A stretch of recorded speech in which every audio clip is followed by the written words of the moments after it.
Chapter 18.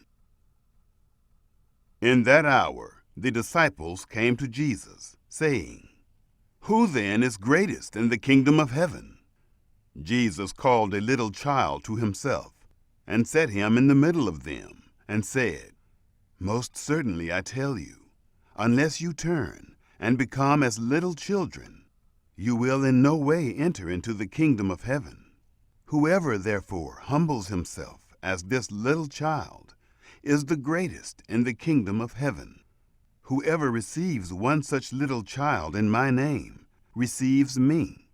But whoever causes one of these little ones who believe in me to stumble, it would be better for him if a huge millstone were hung around his neck, and that he were sunk in the depths of the sea. Woe to the world because of occasions of stumbling! For it must be that the occasions come, but woe to that person through whom the occasion comes. If your hand or your foot causes you to stumble, cut it off and cast it from you. It is better for you to enter into life maimed or crippled, rather than having 2 hands or 2 feet to be cast into the eternal fire. If your eye causes you to stumble, pluck it out and cast it from you. It is better for you to enter into life with 1 eye, rather than having 2 eyes, to be cast into the Gehenna of fire. See that you don't despise one of these little ones, for I tell you that in heaven their angels always see the face of my Father who is in heaven. For the Son of Man came to save that which was lost. What do you think? If a man has 100 sheep, and one of them goes astray, doesn't he leave the 99, go to the mountains, and seek that which has gone astray? If he finds it, most certainly I tell you, he rejoices over it more than over the 99 which have not gone astray. Even so, it is not the will of your Father who is in heaven that one of these little ones should perish. If your brother sins against you, go, show him his fault between you and him alone. If he listens to you, you have gained back your brother. But if he doesn't listen, take 1 or 2 more with you, that at the mouth of 2 or 3 witnesses every word may be established. If he refuses to listen to them, tell it to the assembly. If he refuses to hear the assembly also, let him be to you as a Gentile or a tax collector. Most certainly I tell you, whatever things you bind on earth will have been bound in heaven, and whatever things you release on earth will have been released in heaven.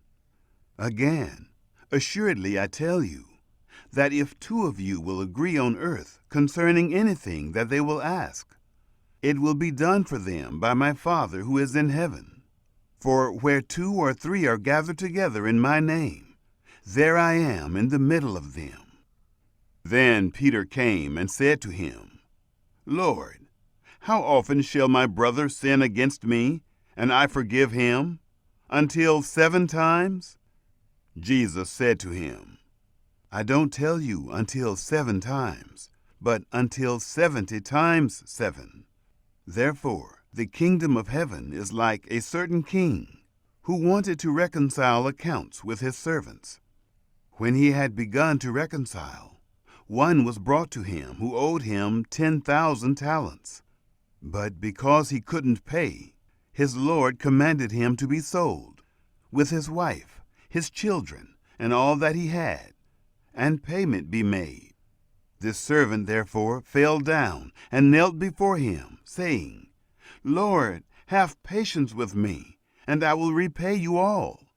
The lord of that servant, being moved with compassion, released him and forgave him the debt.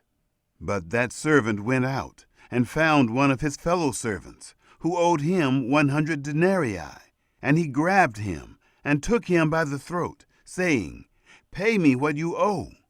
So his fellow servant fell down at his feet and begged him, saying, 'Have patience with me, and I will repay you.' He would not, but went and cast him into prison until he should pay back that which was due. So when his fellow servants saw what was done, they were exceedingly sorry, and came and told their Lord all that was done. Then his Lord called him in, and said to him, "You wicked servant, I forgave you all that debt because you begged me. Shouldn't you also have had mercy on your fellow servant, even as I had mercy on you?" His Lord was angry and delivered him to the tormentors, until he should pay all that was due to him. So my heavenly Father will also do to you, if you don't each forgive your brother from your hearts for his misdeeds.